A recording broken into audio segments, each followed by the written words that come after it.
Fits ఉన్నాయా? ఈ ఫిట్స్‌కి మందులు వాడుతున్నారా? అయితే ఈ మందులు వాడకం వల్ల చాలా మగతగా, తల తిరుగుతున్నట్టుగా ఉందా? ఉంటే ఈ మందులు మాత్రం వెంటనే ఆపకండి. నా పేరు doctor Soumya Medarametla, consultant neurologist, Omega అను హాస్పిటల్స్, విజయవాడ. సైడ్ ఎఫెక్ట్స్ వలన చాలా మంది ఫిట్స్ బిళ్ళలు ఆపుతూ ఉంటారు. అట్లా అస్సలు చేయకూడదు.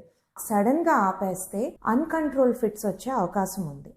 ఈ బిళ్ళలకి తరచుగా ఈ సైడ్ ఎఫెక్ట్స్ వస్తాయి, కానీ ఈ మందుల్ని స్లోగా స్టార్ట్ చేయటం వల్ల, లేదంటే కొన్ని రోజులు వాడుతూ పోగా ఈ సైడ్ ఎఫెక్ట్స్ చాలా వరకు తగ్గుతాయి.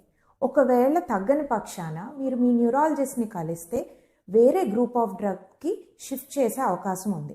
ఇప్పుడున్న ఫిట్స్ బిళ్ళలకి మనకి చాలా ఆప్షన్స్ ఉన్నాయి. సో ఒకటి పడకపోతే డెఫినెట్గా మనం ఇంకొకటి ట్రై చేయొచ్చు. కామన్గా ఫిట్స్కి వచ్చే టాబ్లెట్స్కి వచ్చే side effects bone loss, vitamin D3 deficiency, కొంతమందికి గమ్ హైపర్ట్రోఫీ ఇలాంటివి వస్తూ ఉంటాయి.